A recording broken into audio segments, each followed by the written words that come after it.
Okay, so today's second day, rationalizing the denominator. We just discussed what that, or just said that what rationalizing the denominator means to get the radical out of the denominator. So yesterday we simplified radicals, but sometimes when you get all the perfect square factors out from underneath the radical, there's still a radical in the denominator. We can't have a radical in the denominator. So I'm going to type that, write that.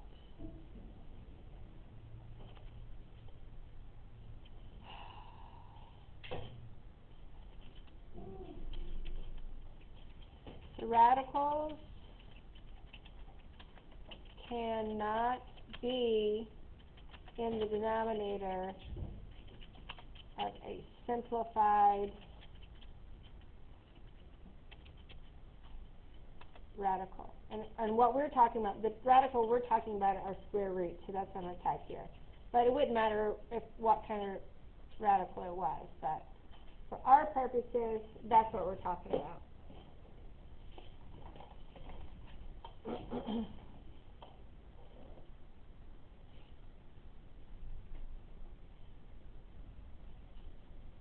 So what are you doing? I thought you were just charging your Chromebook. So what you need to go sit down, because I thought you were just plugging in right there, right? We're right. Nope, just go sit down.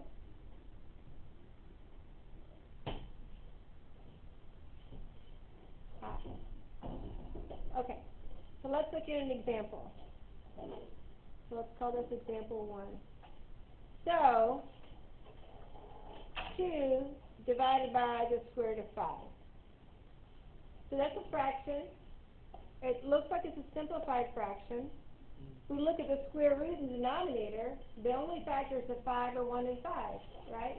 So there are no perfect square factors underneath that square root symbol. Problem is, that is not in simplified form because we can't have a square root in the denominator. So, anybody have an idea of what I could multiply the square root of 5 by to get rid of the square root symbol? Close. So the square root of 5 times what would give me a number that's not, doesn't have a square root symbol? What's the square root of 5 times the square root of 5? 23. The square root of 25. What's the square root of 25? 5. So what we're going to do is we're always going to multiply that radical that's left in the bottom by itself. But these are equations, so what, instead of multiplying both sides of the equation by the same thing, now we're going to multiply the numerator and the denominator by the same thing. So I have to decide what to multiply by looking at the denominator. So whatever I multiply the denominator by, I have to multiply the numerator by, because I can multiply anything by 1. When you multiply something by 1, it does not change its value. Square root of 5 divided by the square root of 5 is 1, right? So, now what I have is 2 times the square root of 5, right? 2 square root 5. Everybody understand that? Now, the square root of 5 times the square root of 5 is just 5, right? It's the square root of 25, but the thing to remember is anytime you square a square root, what you're going to get is the thing underneath it, right? So you're going to get that's called the radicand. I don't care if you remember that word, but anytime you square a square root, that means you multiply by itself, the product is always going to be what's underneath there. The square root of 3 times the square root of 3 is the square root of 9, which is 3, right? So the square root of 4 times the square root of 4, what do you think that is? 4. The square root of 10 times the square root of 10, what do you think that is?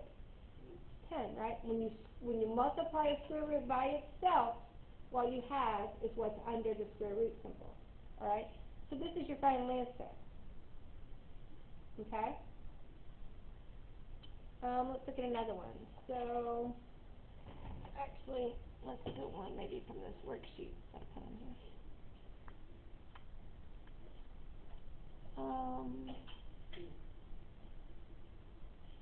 Okay. Square root of 6 over the square root of 3 times y.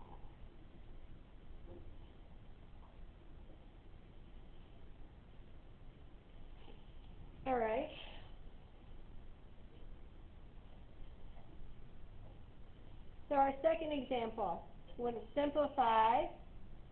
So that's what we're doing here. We're simplifying. The square root of 6 divided by the square root of 3 times y. Well, that is a simplified radical, and that is a simplified radical, but what's wrong with it? There's one in the denominator, right? We can't have a square root symbol in the denominator. So what do you think we're going to multiply this by to get rid of the square root of 3y? The square root of exactly itself, right? Anytime you multiply a square root by itself, you get rid of the square root symbol. So let's look at what that would be. The square root of 3y times the square root of 3y would be the square root of 9y squared, right? The square root of 9 is 3, the square root of y squared is y. Does that make sense? Right? But we can't just do it to the denominator, you're going to do it to the numerator as well. You always have to multiply the denominator and the numerator by the same thing. The way you decide what you're going to multiply them both by is looking at the denominator. Wouldn't that be 6 and then square root of 3y? It would be the square root of 6 times the square root of 3y. What's the square root of 6 times the square root of 3y? 6 times 3y under the radical, right? So would that be 18y? Does that make sense? What's the denominator going to be? 3y, that's right. Now, are we done? No. Why not? There's not a square root in the denominator anymore. Caleb, is this square root a simplified square root? It's not. Why not? You're right, it's not. Why isn't it? It what? It doesn't have a square root. There's not a square root of 18y, but is there a perfect square factor of 18? Oh, let's look and see. 1 times 18, 2 times 9, are either of those perfect squares? Yeah, 2 and 9. So we can rewrite this as the square root of 9 times the square root of 2y. If that y had exponent on 2 of it, that would be a perfect square too, right? All divided by 3y. And what is the square root of 9? Right, so I'm going to cross that out. Now we're going to bring it down and write it all normal. So 3 times the square root of 2y divided by 3y. So are we done now? No, wait. No. What do you think? Are we done now? Jacob, what do you think? Are we done now? Is there a factor in the numerator and denominator that we can simplify yet anymore? I mean, now? The 3's, that's right. So if the 3's on the outside, so we can simplify the 3's, how about the y? Yes. So that's the tricky part. If this y is not under a radical and that y is under a radical, then we can't, right? So the final answer here is going to be the square root of 2y over y.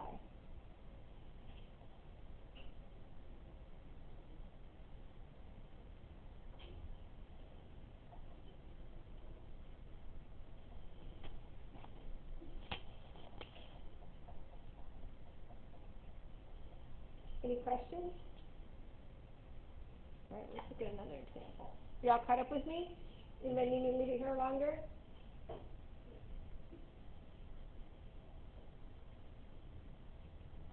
Let's look at another Can you do one. one like 23? 23? Mm-hmm. I think we did one like that, but let's look at these done here first. These are more like what I'm looking at now. We did one like that yesterday, but at the end I'll do that one. Let's concentrate on the ones that have the square roots in the denominator for now, okay? So you guys are doing the odd, so let's do the even ones, these two even ones for our next two examples. So this is going to be example 3. is going to be the square root of 120 divided by the square root of 6. We like shortcuts, don't we? You like shortcuts? Yes. So let's start with a shortcut. I see the square root of 20 divided by the square root of 6. If all we have is a radical here, we can divide those. So remember, this is the same as the square root of 120 over 6. So we can get a smaller number to work with. What is 120 divided by 6? Anybody know? It is. It's the square root of 20. So now we don't have a radical in the denominator, so that's one way we got rid of that square root symbol. So now all I already have is the square root of 20. Is that simplified? So remember what it means to be simplified? It's simplified if there are no perfect square factors of the number under the square root symbol. So list your factors of 20.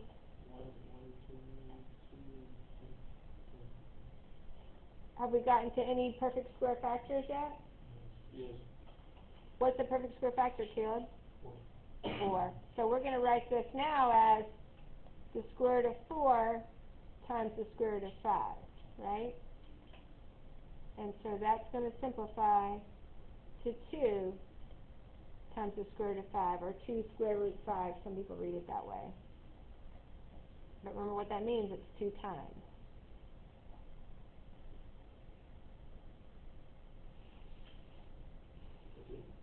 That's it. That's your final answer for that one. Let's do one more example, then we're going to do number 22, and I'm going to let you guys, we'll do number 22 and 23 on your homework together, because I'm going to count number 22 as part of your, I think it's 22. We'll look at it in a second. Yeah, that's the one we didn't do yesterday, because you said we weren't going to cover that today. Yeah. All right, example 4. The square root of 5x divided by 49x squared. So if we can simplify something before we split this up into a radical in the numerator and the radical in the denominator makes sense. Well, actually, in this case, we can do it both ways. I'm going to do it the square root of 5x divided by the square root of 49x squared. Remember we said we could split it up like that yesterday? So now, you can simplify here, but I noticed that 49x squared, 49 is a perfect square, and x squared is a perfect square.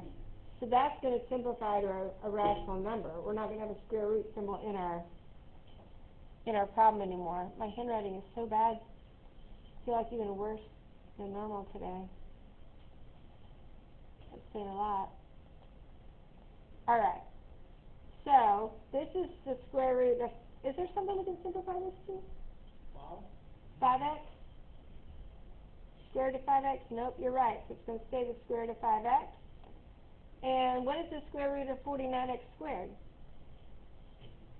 Very good. Square root of 49 is 7. The square root of x squared is x. Now you may be tempted to try to cancel those x's. But remember, if one's under a radical and one's not, you can't. Right, good job. You can't. So that's the example. That's the final answer for a problem like 32.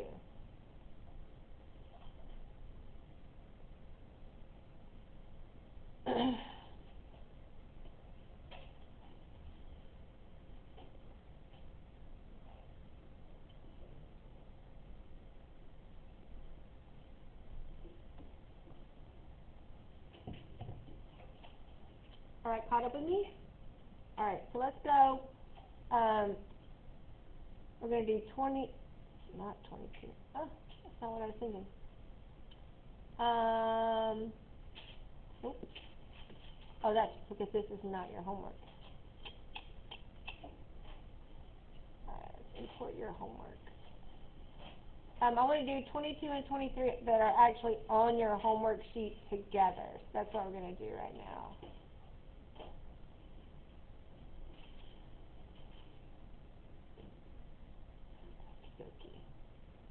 So, everybody go to 22 and 23. First thing we're going to do is a little refresher. Do you guys remember what the Pythagorean theorem is? You do, Sherry? I'm trying to remember. I know Good, it, but good. I can't remember. That's okay. I'll give you a second. No, is it a square something? No? Yeah, a Oh, squared a something. Yeah, okay. A squared plus b squared equals c squared. Yes, did you hear what he just said? A squared plus b squared equals c squared. I still have, I don't know where our notes are. Oh, I know where they are. Bad. So let's go ahead and do a quick refresher on the Pythagorean theorem. We're going to go ahead and write down what Shamari said. A squared plus b squared equals c squared. So this is a formula called the Pythagorean theorem. I don't care if you know what it's called. But this pertains to right triangles only. Remember, a right triangle is a triangle with a right angle, right? Jacob, you following along with me? This is part of your notes. All right, so what this says, A and B are the legs of a right triangle. A and B. Do you remember what this side of the right triangle is called, anybody? What's this side of the right triangle called? The one across from the right angle. Starts with an H. Oh, what? Oh, Do you remember? No. No, right. H.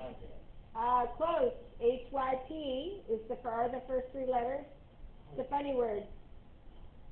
Hypotenuse. Remember, this is the hypotenuse.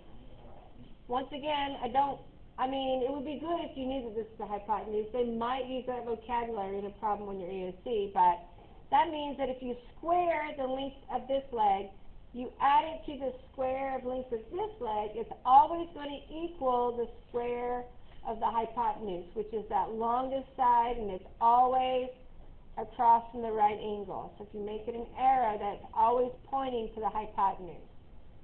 So that's the hypotenuse C. Okay? So we have to know that a right triangle, this is the relationship between the legs and the hypotenuse, basically. Okay? You guys done writing what I have written? All right. So let's go back to 22 and 23. Is this one it? Sorry, I didn't get that. Could you restate the question? No. Okay, I found this on the web for no. Check it out. My phone is just laying there. I don't know why it's talking to us. Okay. So, what we're going to do, it says a pool is shaped like a rectangle with a length 4 times its width. So the first thing we're going to do is we're going to make a rectangle.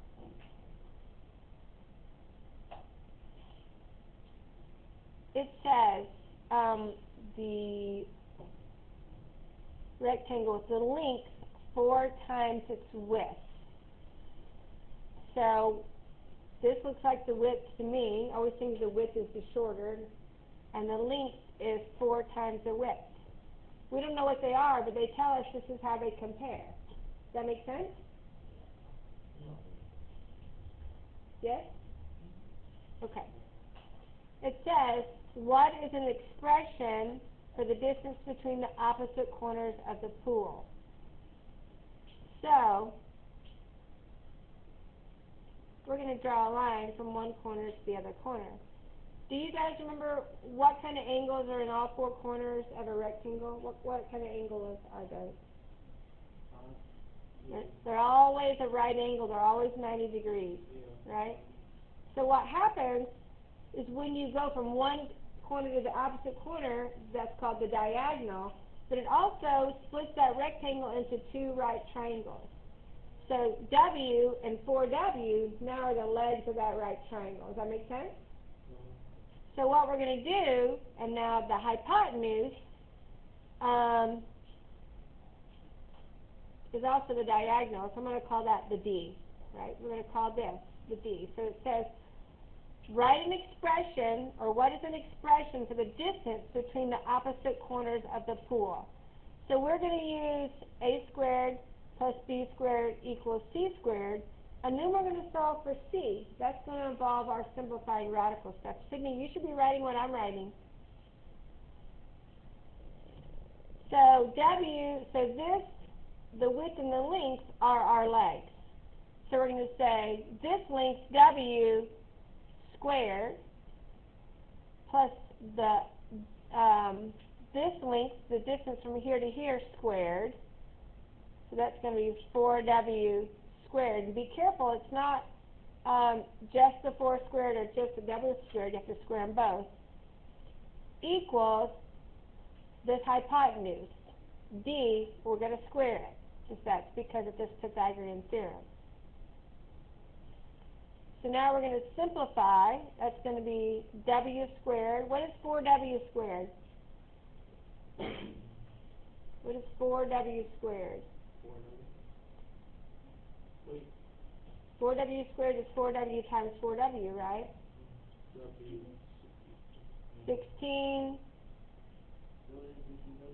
16W squared, right? The 4 squared is 16, the W squared is W squared. And that's going to equal D squared. Can we add W squared and 16W squared? We can. So that's going to be 17W squared equals D squared. Would you agree? Indubitably. I like that word. I'm going to switch it around because I don't like mine. We're going to solve for D squared now. So how do I get D squared by itself? What do I have to do to get D squared by itself? I'm sorry, to get D by itself. Not multiply. Kind of divide, but it's to take the square root, right? I want to know what D is, so to get D, I got to take the square root of D squared. But now we're working with an equation, so if I take the square root of D squared, I got to take the square root of the other side.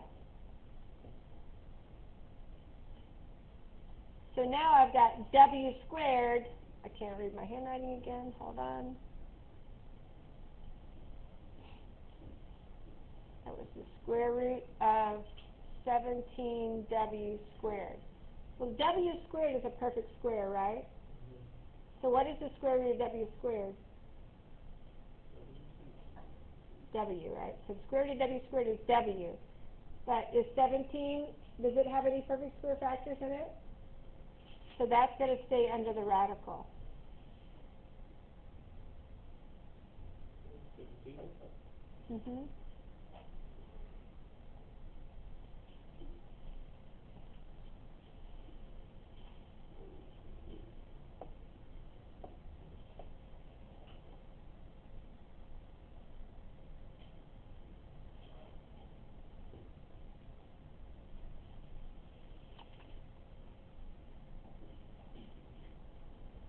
Okay, so our triangle, starting point south, 5 times the distance that she went east. So the variable is x, south length is 5x. We want to know what is an expression for the total distance she rode.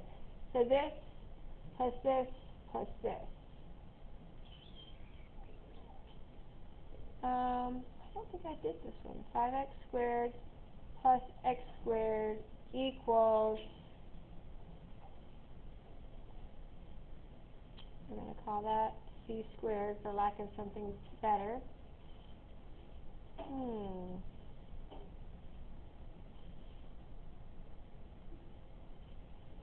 So if 5x squared plus x squared equals c squared, so this has to be 5x squared plus x squared. Literally, that's what we just wrote. Does that make sense? If this is c, this is a leg plus this leg equals this leg squared.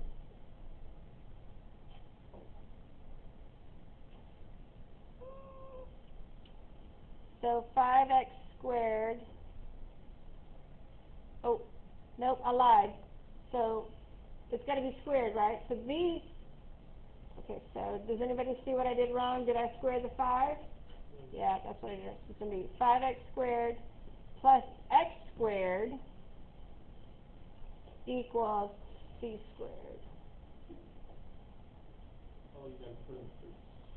Yes, so that's going to be 25x squared plus x squared equals this length squared. We don't know what that is yet, so it's not this. Once we find this length, then we're going to add it to this length and this length, right? So this is what we're looking for. We're going to call that C for now.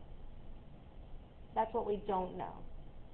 So now we know, I'm going to switch this around, C squared equals 26x squared. Does that make sense?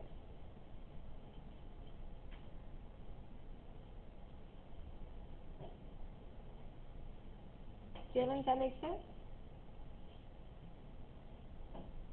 Amari? Okay. But C squared is not this length. C is the length. So what are we going to do to C squared to get C? What do we have to do to C squared to get C by itself? Yeah? What does simplify in this case mean? Take the square root of it, right? And take the square root of both sides. So now we've got C equals the square root of 26x squared. So x squared is a perfect square, so you could write it the square root of x squared times the square root of 26. So now we know C is, what's the square root of x squared? X times the square root of 26. So C is x square root 26. That's not our answer. That's the distance from here to here. So the expression for the total distance means we're going to add this, plus this, plus this, right? So 5x plus x plus x times the square root of 26.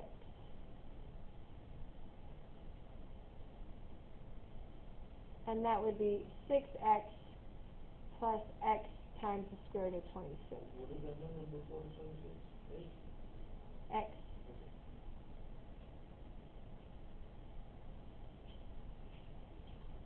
And we can't simplify that anymore.